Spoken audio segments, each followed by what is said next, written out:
بسم اللہ الرحمن الرحیم۔ السلام علیکم ناظرین، آج ہم بات کریں گے دی پنجاب رینٹڈ پریمیسز ایکٹ 2009 کی سیکشن 7 کے بارے میں، جو ڈیل کرتی ہے پیمنٹ آف رینٹ۔ یعنی اگر ایگریمنٹ میں رینٹ کی جو ڈیٹ ہے وہ فکس نہیں کی گئی کہ کس تاریخ کو رینٹ ادا کیا جائے گا، یا یہ بھی فکس نہیں کیا گیا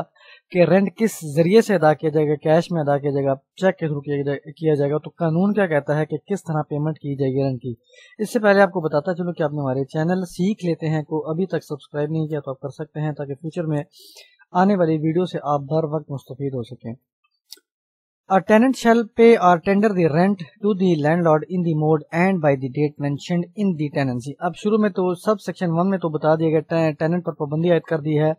کہ جو کرایہ دار ہے وہ پے کرے گا کرایہ مالک کو اس موڈ میں اور اس تاریخ تک۔ یہاں پہ لکھا ہے بائی دی ڈیٹ، بائی تو بائی ہوتا ہے تک، یعنی اس ڈیٹ تک جو بھی مینشن کی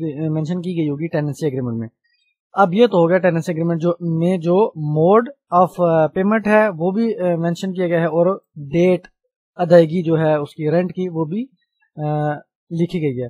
لیکن جہاں پہ یہ دونوں چیزیں نہیں لکھی گئی اس میں کیا سب سیکشن 2 میں بتایا گیا ہے کہ if the debt of payment is not mentioned, اگر ڈیٹ مینشن نہیں کی گئی ہے ٹیننسی ایگریمنٹ میں کہ کس طریقے کو ادا کیا جائے گا رینٹ، تو پھر جو رینٹ ہے وہ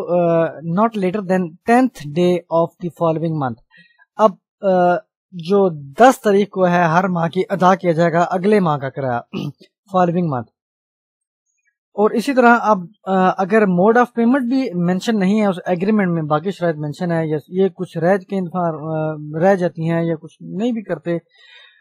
کلیریکل مسٹیک بھی ہو سکتی ہے، تو پھر اب یہ موڈ آف پیمنٹ بھی مینشن نہیں ہے تو پھر کیا ہوگا، تو جو ٹیننٹ ہے شیل پے اور tender the rent to the landlord through money order کے تھرو پے کرے گا، یا پھر بینک اکاؤنٹ میں ڈپازٹ کروائے گا جو مالک ہے اس کے بینک اکاؤنٹ میں، اور اس صورت میں اس کا اکاؤنٹ نمبر بھی درج کی جائے تو بہت بہتر ہے۔